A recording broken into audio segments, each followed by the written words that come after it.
Dengan khotbah berjudul Terang dan Kegelapan, hari ini, saya hendak meluangkan waktu untuk mempelajari firman Tuhan bersama Anda sekalian mengenai hal-hal ini. Siapakah umat Tuhan yang sejati?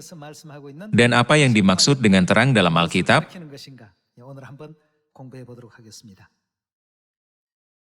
Di antara hal-hal yang dibuat untuk melihat apa yang tidak terlihat, ada satu contoh penting. Semuanya, dapatkah kalian melihat waktu? Bukankah waktu berlalu ketika kita tidur, ketika kita melakukan berbagai pekerjaan, ketika kita memberitakan Injil, ketika kita beristirahat, ketika kita makan, atau bahkan ketika kita sedang belajar?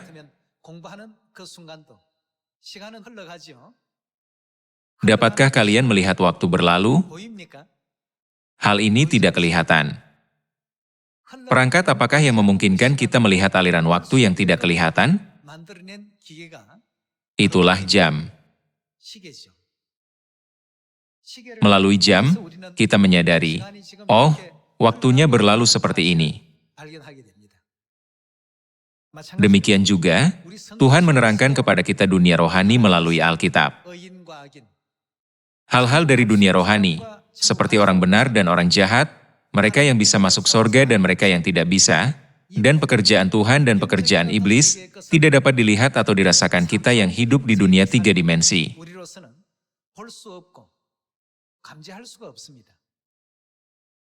Bukankah Alkitab adalah alat yang sangat penting yang disediakan Tuhan bagi kita, untuk dapat melihat dengan tepat apa yang tidak dapat kita lihat? Kemudian, melalui Alkitab, kita harus selalu melihat, memeriksa, dan memahami dunia yang tidak kelihatan. Sebelum penemuan jam, sebelum manusia merasakan dan mengerti pergerakan dan perubahan benda-benda langit, tidak ada pemahaman tentang berlalunya waktu.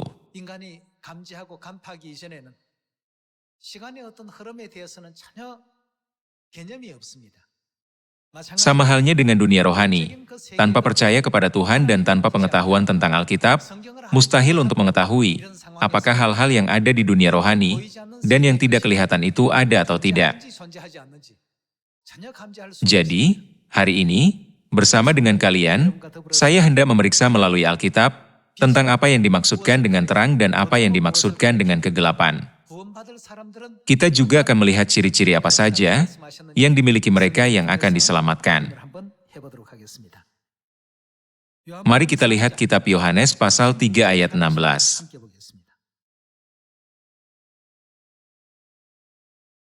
Pasal 3 ayat 16. Karena begitu besar kasih Allah akan dunia ini, sehingga Ia telah mengaruniakan anaknya yang tunggal, supaya setiap orang yang percaya kepadanya tidak binasa, melainkan beroleh hidup yang kekal. Sebab Allah mengutus anaknya ke dalam dunia bukan untuk menghakimi dunia, melainkan untuk menyelamatkannya oleh Dia. Barang siapa percaya kepadanya, ia tidak akan dihukum. Barang siapa tidak percaya. Apa yang terjadi dengan orang yang tidak percaya? Dia telah berada di bawah hukuman, sebab ia tidak percaya dalam nama Anak Tunggal Allah. Difirmankan bahwa Tuhan telah mengadakan penghakimannya atas mereka. Bahkan sebelum kita pergi ke sorga dan mendengar Tuhan berkata, "Engkau, pergilah ke neraka, dan engkau, pergilah ke sorga." Bagaimana Dia dapat mengetahui dan menghakimi kita di bumi ini? Dia akan menghakimi kita berdasarkan apakah kita percaya atau tidak percaya kepada Tuhan yang datang ke bumi ini sebagai manusia. Ada tertulis bahwa mereka yang tidak percaya kepada Yesus Kristus, Tuhan yang datang ke bumi ini sebagai manusia 2000 tahun yang lalu, sudah dihakimi di bumi ini, tanpa perlu berdiri di hadapan tahta pengadilan di sorga. Apa artinya bagi mereka yang tidak percaya kepada Tuhan, yang datang ke bumi sebagai manusia pada zaman Roh Kudus? Hal ini sama seperti mereka sudah dihakimi. Ini berarti bahwa bahkan ketika mereka datang ke tahta pengadilan Tuhan, putusan tersebut tidak dapat dibatalkan. Inilah sebabnya mengapa iman di bumi ini sangat berharga. Lalu, keberadaan seperti apakah Tuhan yang datang ke bumi ini dalam tubuh, sehingga kita sudah dihukum jika kita tidak percaya kepadanya? Mari kita lihat ayat 19 untuk menemukan jawabannya. Dan inilah hukuman itu. Terang telah datang kepada dunia, tetapi manusia lebih menyukai. Apa yang disukai orang? Kegelapan daripada terang, sebab perbuatan-perbuatan mereka jahat. Mari kita terus mencari tahu, siapa yang dilambangkan terang, yang datang ke dunia. Ayat 20. Sebab barang siapa berbuat jahat, apa yang mereka benci? Apa alasan mereka membenci terang? Apa yang mereka lakukan? Ada tertulis bahwa mereka membenci terang karena mereka melakukan kejahatan. Sebab barang siapa berbuat jahat, apa yang akan mereka lakukan? Mereka membenci terang dan tidak datang kepada terang itu, supaya perbuatan-perbuatannya yang jahat itu tidak nampak. Ayat 21. Tetapi barang siapa melakukan yang benar, apa yang dia lakukan? Ia datang kepada terang, supaya menjadi nyata bahwa perbuatan-perbuatannya dilakukan dalam Allah. Ketika kita membaca dari Yohanes pasal 3 ayat 16, ada tertulis bahwa mereka yang tidak datang kepada terang disebut sebagai orang yang melakukan kejahatan. Mereka yang melakukan kejahatan membenci terang itu sendiri, tidak menyukai terang, enggan mendekati terang, dan menolaknya. Ini adalah bagaimana pemeliharaan Tuhan dirancang. Kalau begitu, mari kita tegaskan apa yang dimaksud dengan terang yang disebutkan di sini, dengan membuka kitab 1 Yohanes pasal 1. 1 Yohanes pasal 1 ayat 5. Dan inilah berita yang telah kami dengar dari Dia, dan yang kami sampaikan kepada kamu. Allah adalah, apakah Dia? Terang, dan di dalam Dia sama sekali tidak ada kegelapan. Ada tertulis bahwa Tuhan adalah terang. Jika Tuhan adalah terang, lalu, siapakah Yesus yang datang ke bumi sebagai manusia 2000 tahun yang lalu? Menurut Injil Yohanes pasal 1 ayat 1 dan 14, Dia adalah Tuhan yang sudah ada sejak permulaan. Meskipun Dia datang ke bumi ini sebagai manusia, Dia adalah Tuhan. Meskipun Dia adalah terang, ada orang yang menolak untuk datang kepada terang. Mereka menolak semua kabar Injil Kerajaan yang telah diberitakan Yesus, dan mereka bahkan berteriak, "Salibkan Dia." Orang seperti apa mereka? Hari ini, melalui perkataan Injil Yohanes pasal 3, kita dapat melihat bahwa mereka semua adalah penjahat. Ciri-ciri apa yang dimiliki para pembuat kejahatan? Mereka diciptakan untuk membenci terang. Jadi, apa tanggapan mereka terhadap terang? Ada tertulis bahwa mereka tidak datang kepadanya. Menurut 1 Yohanes pasal 1 ayat 5, terang itu tidak lain adalah Tuhan. Mereka tidak datang kepada Tuhan. Mengapa demikian? Mereka takut perbuatan mereka akan terungkap. Jadi, apa yang mereka lebih sukai daripada terang?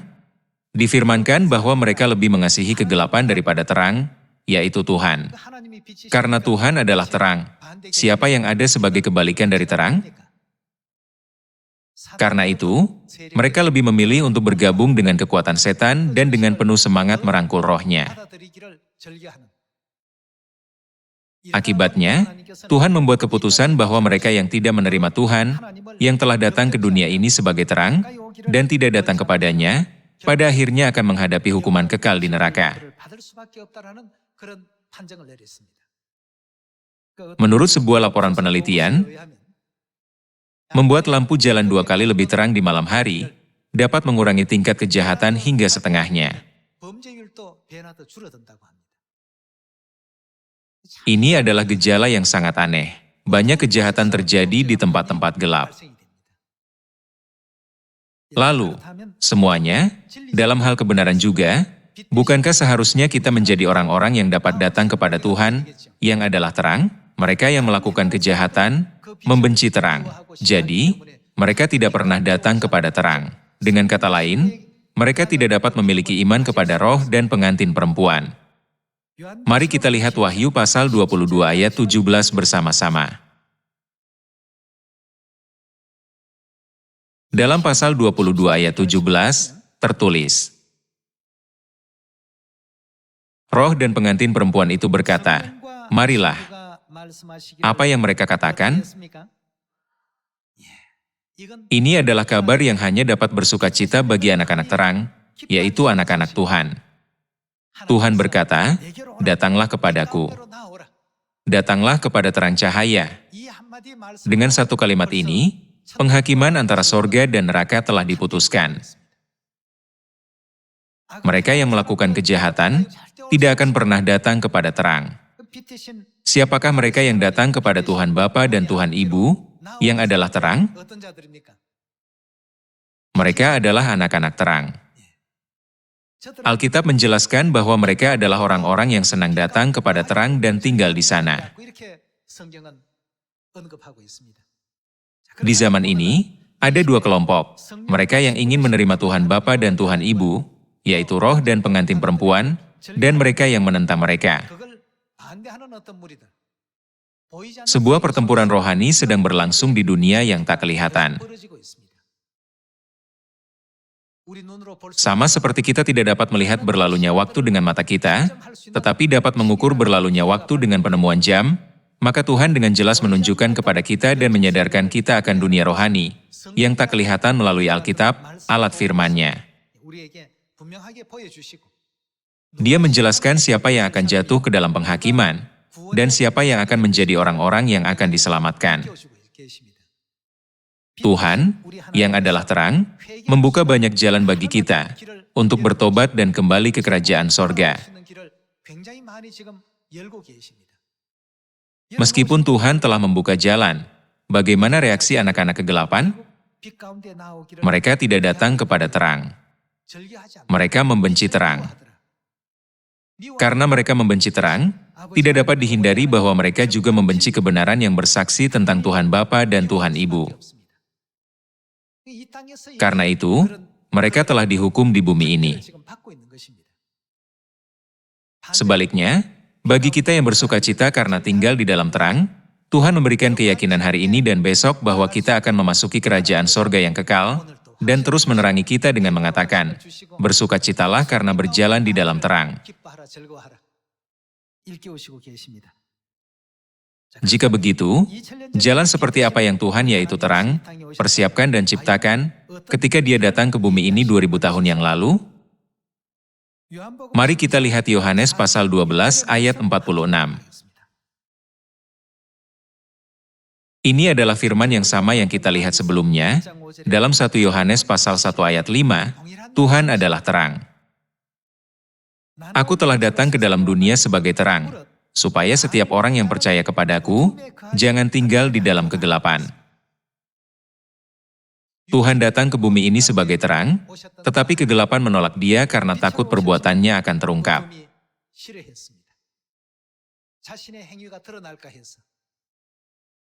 Hari ini, ketika kita memberitakan kebenaran dan menyatakan Tuhan Bapa dan Tuhan Ibu, yang merupakan terang yang datang ke bumi ini, ada orang-orang yang membenci mereka tanpa alasan. Mengapa demikian? Secara naluri, mereka cenderung membenci terang. Di sisi lain, kehadiran kita di sini hari ini menjadi bukti bahwa kita mengasihi terang, bersukacita karena terang, dan bersukacita karena tinggal di dalam terang. Jadi, seperti yang diberikan dalam ayat 46, "Aku telah datang ke dalam dunia sebagai terang, supaya setiap orang yang percaya kepadaku, yaitu mereka yang percaya kepada Tuhan yang datang ke bumi ini sebagai manusia, jangan tinggal di dalam kegelapan. Dan jikalau seorang mendengar perkataanku, tetapi tidak melakukannya, aku tidak menjadi hakimnya, sebab aku datang bukan untuk menghakimi dunia, melainkan untuk menyelamatkannya. Barang siapa menolak aku, dan tidak menerima perkataanku, ia sudah ada hakimnya, yaitu firman yang telah kukatakan, itulah yang akan menjadi hakimnya pada akhir zaman." Semuanya, apa yang difirmankan oleh Tuhan Bapa dan Tuhan Ibu, yang datang ke bumi ini sebagai roh dan pengantin perempuan, baru saja kita melihat adegan dalam Wahyu pasal 22 ayat 17, di mana mereka berkata, "Marilah, bukankah firman itu bermakna datanglah kepada terang? Namun, orang tidak datang kepada terang. Apakah sebabnya? Karena mereka berasal dari kegelapan, mereka lebih menyukai kegelapan dan tidak ingin datang kepada terang. Itu karena ketika mereka datang kepada terang, semua perbuatan memalukan mereka akan terungkap. Di sisi lain, kita bersukacita datang kepada terang dan bersukacita di dalam terang, karena Tuhan senang dan bersukacita atas semua perbuatan kita, seperti yang dikatakan dengan jelas di dalam Injil Yohanes. Lalu, mari kita beralih ke Ibrani pasal 5 untuk melihat sistem kebenaran apa yang menyenangkan Tuhan, yang datang ke bumi ini sebagai terang 2000 tahun yang lalu.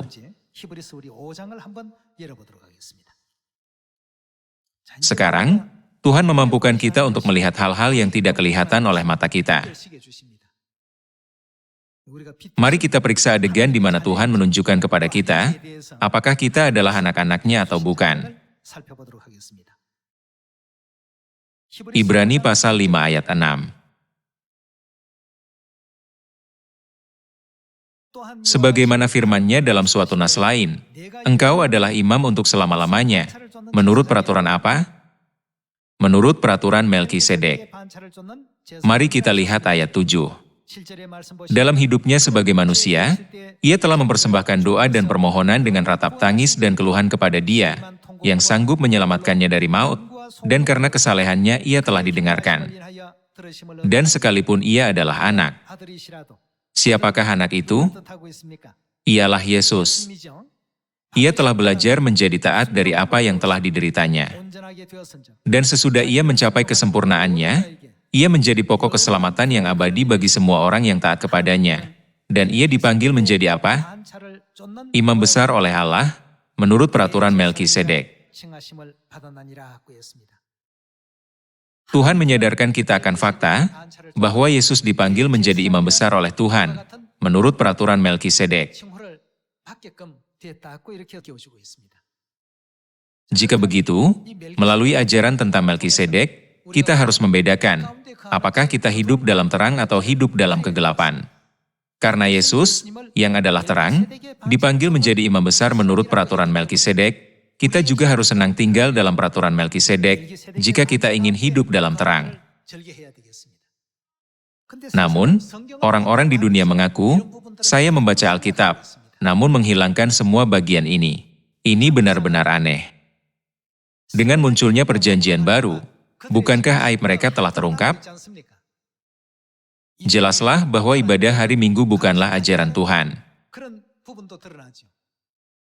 Juga terungkap bahwa Natal bukanlah ajaran Tuhan. Juga menjadi jelas bahwa salib bukanlah ajaran Tuhan. Karena Alkitab mengungkapkan bahwa semua upacara penyembahan yang mereka lakukan, sebenarnya adalah upacara pengorbanan kepada dewa-dewa pagan dan tidak berhubungan dengan Tuhan. Maka bagi mereka sangat tertekan untuk mendengar firman Tuhan. Itulah sebabnya mereka menghalangi dan mengganggu, agar kebenaran tidak diketahui secara luas. Dengan begitu, orang tidak akan pergi menuju terang. Setelah datang kepada terang, saya menyadari bahwa sia-sialah ibadah hari Minggu yang saya lakukan sebelumnya. Merayakan Natal juga sia-sia. Aku telah menyembah salib, berhala selama ini. Semua hal ini terungkap ketika mereka datang kepada terang. Oleh karena itu, Alkitab bahasa Inggris dengan jelas menyatakan bahwa peraturan Melkisedek ditetapkan oleh Tuhan sendiri. Yesus dipanggil menjadi imam besar oleh Allah menurut peraturan Melkisedek. Dia menerima gelar ini langsung dari Tuhan.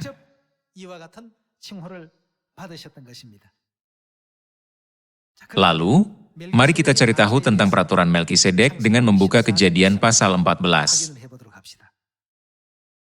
Kejadian pasal 14 ayat 17. Setelah Abram kembali dari mengalahkan Kedorlaomer dan para raja yang bersama-sama dengan dia, maka keluarlah Raja Sodom menyongsong dia ke lembah Syawe, yakni lembah raja. Melkisedek, Raja Salem, membawa roti dan anggur. Ia seorang imam Allah yang maha tinggi. Apa yang dia bawa? Apa yang dibawa oleh imam yang bernama Melkisedek? Dia membawa roti dan anggur. Ia, apa dia? Ia seorang imam Allah yang maha tinggi. Dia membawa roti dan anggur untuk memberkati Abraham, dan dia menjalankan tugas imamat Tuhan yang maha tinggi.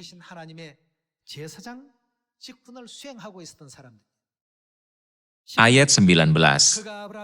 Lalu ia memberkati Abram. Katanya, diberkatilah kiranya Abram oleh Allah yang Maha Tinggi, pencipta langit dan bumi. Dan terpujilah Allah yang Maha Tinggi, yang telah menyerahkan musuhmu ke tanganmu. Lalu Abram memberikan kepadanya 1/10 dari semuanya. Ini adalah adegan pertama mengenai persepuluhan.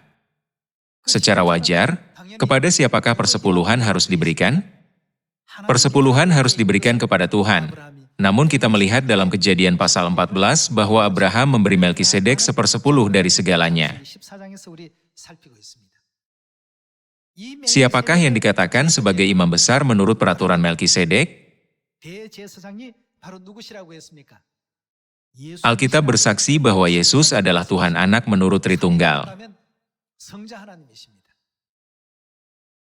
Tuhan, yang datang ke bumi ini sebagai terang, melaksanakan tugas sebagai imam besar menurut peraturan Melkisedek. Kebiasaan seperti ibadah hari Minggu dan Natal saat ini, ditetapkan oleh imam besar Dewa Matahari, Kaisar Romawi, bersama dengan Gereja Katolik. Namun, Yesus tidak pernah melakukan kebiasaan seperti itu, tetapi dia adalah imam besar yang memimpin imamat Melkisedek. Pengorbanan seperti apa yang menyenangkan Tuhan? Apakah itu pengorbanan Habel atau Kain? Apakah itu pengorbanan Melkisedek atau Dewa Matahari? Tentu saja, dia senang dengan pengorbanan Melkisedek. Untuk alasan ini, bukankah Tuhan sendiri datang ke bumi ini untuk mengajarkan hal itu? Melkisedek membawa roti dan anggur dan memberkati Abraham. Itu adalah masa ketika banyak imam menumpahkan darah binatang dan mempersembahkan korban serta menyembah Tuhan dengan darah korban tersebut.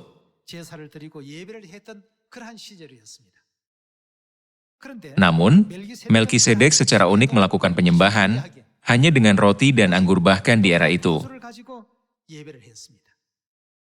Kalau begitu, mari kita lihat bagaimana Yesus Kristus, Tuhan kita yang datang sebagai terang, mengajar tentang peraturan pengorbanan roti dan anggur dalam Perjanjian Baru dengan membuka Matius pasal 26 ayat 17.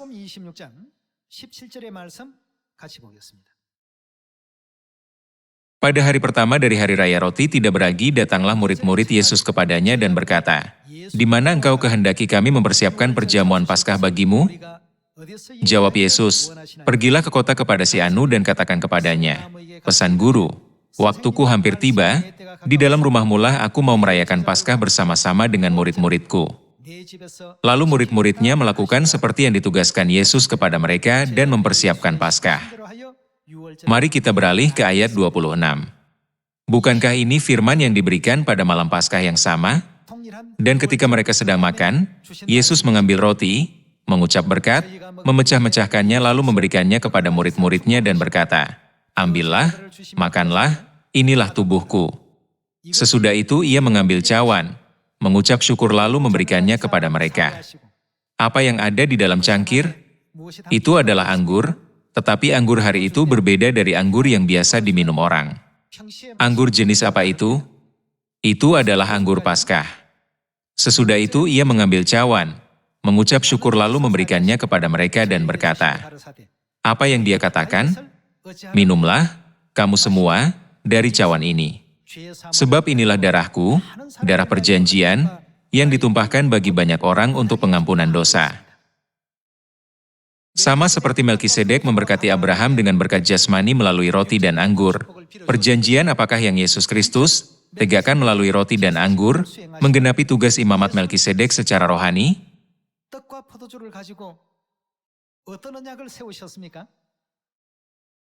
Bagian ini juga disebut sebagai Nuevo Pacto dalam Alkitab bahasa Spanyol, yang menunjukkan perjanjian baru. Alkitab Korea juga secara tepat menyebutkannya sebagai perjanjian baru dalam kitab Lukas pasal 22.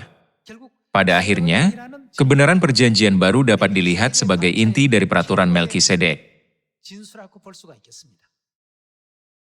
Sama seperti Melkisedek memberkati Abraham dengan berkat jasmani melalui roti dan anggur. Dengan berkat apa Yesus Kristus, Melkisedek rohani, memberkati kita melalui roti dan anggur. Menurut Yohanes pasal 6, apa yang akan ada di dalam kita? Jika kita makan daging anak manusia dan minum darahnya, Yesus berkata bahwa kita akan diberikan hidup yang kekal, berkat yang paling penting. Untuk tujuan ini, Tuhan datang ke bumi ini sebagai terang dan menegakkan kebenaran terang di bumi ini. Itulah sebabnya kita menggambarkan kebenaran dan Tuhan sebagai terang. Karena itu adalah kebenaran yang ditetapkan oleh Tuhan. Kalau begitu, siapakah sebenarnya orang-orang yang bersukacita, mendekat, dan tinggal dalam kebenaran perjanjian baru, yaitu terang? Dalam Yohanes pasal 3, dengan jelas dinyatakan bahwa mereka yang berasal dari kegelapan, yaitu mereka yang melakukan kejahatan, membenci terang dan tidak senang datang kepada terang. Tuhan dengan jelas membedakan mereka melalui ciri-ciri tersebut. Ini berfungsi sebagai kriteria yang sangat penting dalam penghakiman Tuhan untuk membedakan antara mereka yang akan pergi ke sorga dan mereka yang tidak. Seandainya kita tidak memiliki jam, seandainya tidak ada pergerakan matahari dan bulan, seandainya demikian, kita tidak akan bisa merasakan berlalunya waktu. Kita tidak dapat nalar itu. Demikian pula, seandainya tidak ada Alkitab, kita tidak akan dapat mengetahui keadaan rohani kita. Berlalunya waktu memang ada, tetapi tidak ada alat untuk membuktikannya. Begitu jam ditemukan, orang-orang berkata, "Ya ampun, sudah sebulan berlalu? Apakah bulan Agustus sudah berlalu?" Bukankah itu menjadikan orang mengetahui? Sekiranya sistem seperti itu tidak ada, kita bahkan tidak akan tahu usia kita. Kristus, Sang Terang, yang datang ke dunia ini dan menegakkan kebenaran Paskah Perjanjian Baru, sebagai imam besar menurut peraturan Melkisedek, apa yang telah Dia lakukan dengan jelas kepada mereka yang senang hidup dalam terang dan mereka yang berasal dari kegelapan? Tuhan telah membedakan mereka dengan jelas. Lalu, mari kita lihat juga firman yang diberikan dalam Injil Lukas tentang kebenaran perjanjian baru. Mari kita lihat Lukas pasal 22 ayat 7. Mari kita lihat ayat 7. Maka tibalah hari raya roti tidak beragi, yaitu hari di mana orang harus menyembelih domba Paskah. Lalu Yesus menyuruh Petrus dan Yohanes, katanya, "Pergilah, persiapkanlah perjamuan Paskah bagi kita supaya kita makan." Mari kita lihat ayat 19. Lalu ia mengambil roti, mengucap syukur, memecah-mecahkannya dan memberikannya kepada mereka. Katanya, "Inilah tubuhku yang diserahkan bagi kamu. Perbuatlah ini menjadi peringatan akan aku." Demikian juga dibuatnya dengan cawan sesudah makan. Ia berkata, "Cawan ini adalah perjanjian baru oleh darahku yang ditumpahkan bagi kamu." Tentu saja, melalui roti dan anggur Paskah Perjanjian Baru, Tuhan menetapkan peraturan Melkisedek. Pada zaman Abraham, sementara imam-imam lain mempersembahkan korban dengan darah binatang, hanya Melkisedek yang memberkati Abraham dengan roti dan anggur. Tentang Melkisedek, dalam Ibrani pasal 5 tertulis, bahwa Yesus Kristus dipanggil menjadi imam besar menurut peraturan Melkisedek.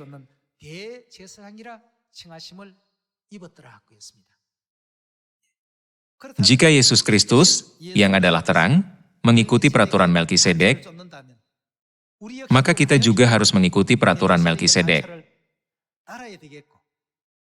Karena Tuhan berkata Dia menetapkan hal ini bagi kita, bukankah sudah sewajarnya bagi kita, para pendosa, untuk menaati kebenaran perjanjian baru? Adalah benar untuk melakukan demikian. Mari kita periksa janji berkat yang Tuhan karuniakan kepada orang-orang seperti itu. Mari kita membuka Yeremia pasal 31 ayat 31. Pasal 31 ayat 31. Sesungguhnya akan datang waktunya, demikianlah firman Tuhan, aku akan mengadakan, apa yang akan diadakan? Perjanjian baru dengan kaum Israel dan kaum Yehuda. Mari kita cari tahu lebih lanjut tentang perjanjian baru dalam ayat 33. Tetapi beginilah perjanjian yang kuadakan dengan kaum Israel sesudah waktu itu, demikianlah firman Tuhan. Aku akan menaruh Tauratku dalam batin mereka dan menuliskannya dalam hati mereka. Maka aku akan menjadi siapa? Menjadi Allah mereka dan mereka akan menjadi umatku. Karena Tuhan adalah terang. Dia bermaksud, aku akan menjadi terang mereka, dan mereka juga akan menjadi umatku yang tinggal di dalam terang. Beginilah cara Tuhan mengakui orang-orang dalam perjanjian baru menurut peraturan Melkisedek. Sama seperti Tuhan menyebut Yesus sebagai imam besar menurut peraturan Melkisedek, Dia menyebut orang-orang dalam perjanjian baru umatku. Gelar ini tidak diberikan kepada sembarang orang. Kita harus tinggal di dalam terang. Bukankah kita seharusnya tinggal di dalam Bapa Sorgawi dan Ibu Sorgawi? Mari kita lanjutkan dengan ayat 34. Dan tidak usah lagi orang mengajar sesamanya atau mengajar saudaranya dengan mengatakan, "Kenallah Tuhan," sebab mereka semua, besar kecil, akan mengenal aku, demikianlah firman Tuhan. Sebab aku apa yang akan Dia lakukan? Akan mengampuni kesalahan mereka. Dia akan mengampuni kejahatan orang-orang yang ada dalam perjanjian baru, dan tidak lagi mengingat dosa mereka. Lalu, dapatkah perjanjian yang dijanjikan ini dengan mudah dihapuskan? Mari kita lihat ayat 36. Sesungguhnya, seperti ketetapan-ketetapan ini tidak akan beralih dari hadapanku. Demikianlah firman Tuhan, demikianlah keturunan Israel juga tidak akan berhenti menjadi bangsa di hadapanku untuk sepanjang waktu. Ayat 35. Beginilah firman Tuhan, yang memberi matahari untuk menerangi siang, yang menetapkan bulan dan bintang-bintang untuk menerangi malam, yang mengharu biru laut, sehingga gelombang-gelombangnya ribut. Tuhan semesta alam namanya. Apakah peraturan ini akan berubah? Dia telah memberi kita janji yang pasti, bahwa itu tidak akan pernah berubah. Jika begitu, agar kalian dan saya tinggal di dalam terang, kita semua harus berada dalam perjanjian baru. Dan kita semua harus tinggal di dalam kebenaran Paskah di dalam perjanjian baru, bukan?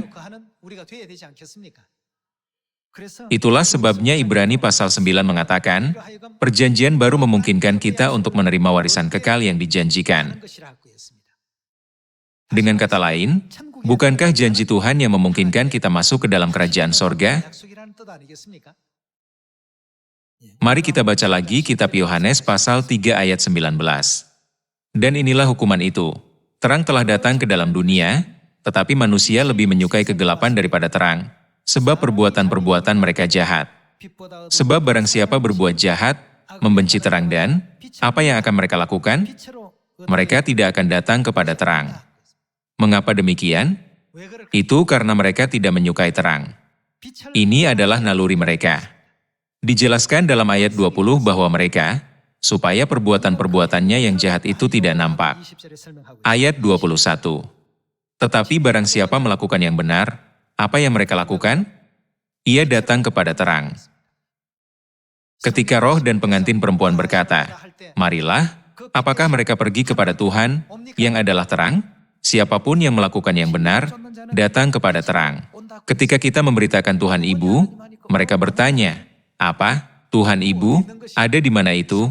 Itu ada di dalam Alkitab. Mari kita lihat Alkitab. Ketika mereka membaca Galatia pasal 4 dan Kejadian, bukankah itu dinyatakan dengan jelas? Karena itu, barang siapa melakukan yang benar, ia datang kepada terang. Supaya menjadi nyata, bahwa perbuatan-perbuatannya dilakukan dalam Allah.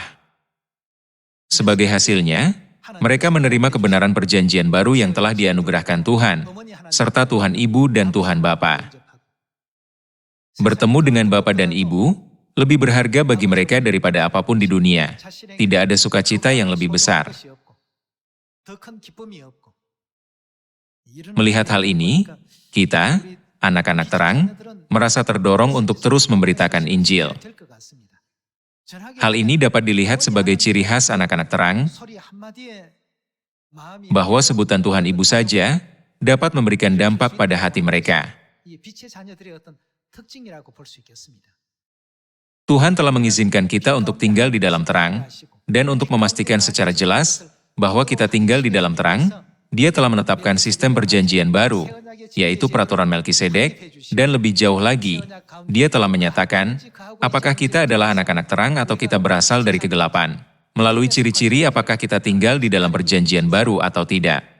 Saudara dan saudari, saya berharap kita semua akan selamanya tinggal di dalam terang, menerima kasih yang lebih besar, dan berkat yang berlimpah dari Bapa dan Ibu. Berharap kalian telah menemukan kasih karunia dalam firman ini, saya mengakhiri khotbah hari ini. Terima kasih.